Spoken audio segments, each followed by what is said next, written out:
SBI is one of the permanent subsidiary bodies of the convention, which is, as you said, aiming at implementation of both COP and CMP decisions. So it has really quite important role to play in the convention and Kyoto Protocol, as it takes care of implementation. So it's not enough to say we took the decision. Somebody has to decide how we bring these decisions to the life. And it seems to me that is probably one of the hardest jobs if you're going to chair that kind of chair that working group. And we can hear that you've lost your voice today. So clearly, it involves quite a bit of talking as well. What are the particular challenges that the chair of that working group and indeed the working group face? Well, I think it's the challenge that every chair faces, is the challenge of bringing the parties together. And with 194 countries being represented in this convention, it's always quite difficult to find a common ground. But I must say that luckily, after the two very successful COPs in Cancun and Durban specifically, the mood in the room, the willingness to cooperate, to listen to each other, to understand what are the concerns, what are the points that the other people are making, is pretty good, and that is, in our view, quite a good perspective for the successful COP in Doha.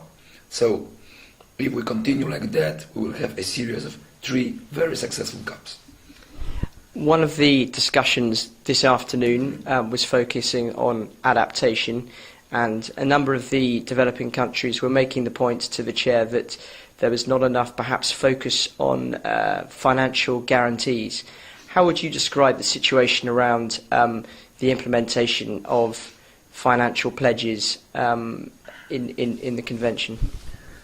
Well, the convention has the mechanism, has the financial mechanism. And in Durban we decided that Green Climate Fund would be created, and this fund indeed would play a very important role in implementation of the mechanism.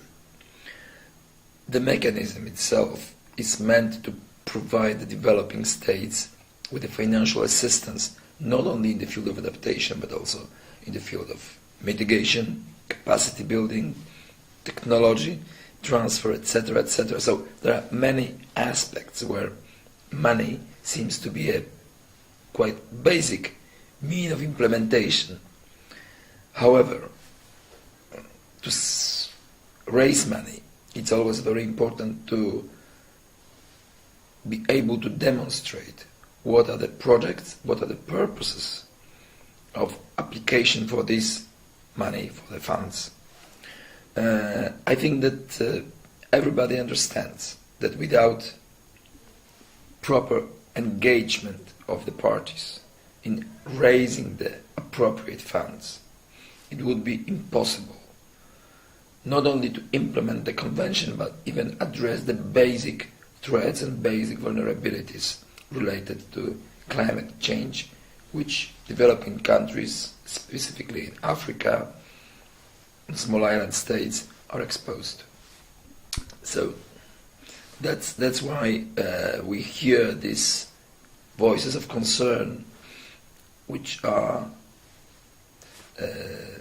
quite often heard in various groups, not only in the group of adaptation, also in the group for technology, in the group for capacity building, etc., etc.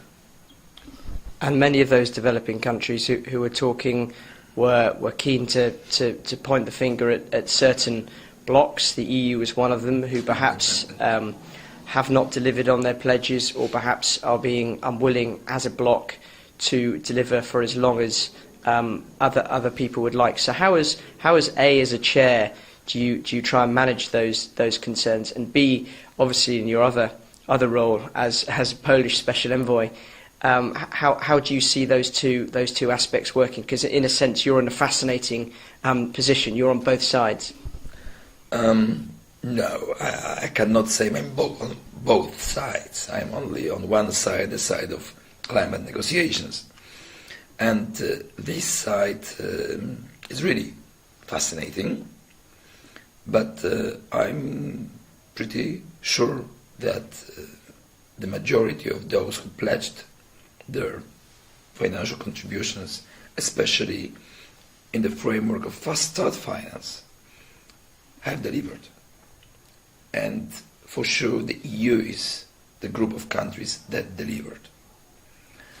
But I wouldn't like to speak on behalf of the EU in this respect, and our colleagues from the Danish presidency, from the European Commission, who are really the specialists in these financial aspects of climate-oriented actions. And they are the best people to ask this question. Okay, another aspect of the SBI is national emissions reporting. How would you assess how much we know about national emissions? Are you as a chairman, are you satisfied with the levels of information that are provided? Well, it's not my assessment, it's the assessment of the science, and this is assessment of other parties. My role is to facilitate the exchange. And of course we know that the level of information is not yet sufficient, that the level of information should be improved, that the accuracy of the information, the collection systems for data collection, etc., should be built. And these are the parts of the joint efforts that are undertaken to build capacity. Many developing countries have already produced their national communication.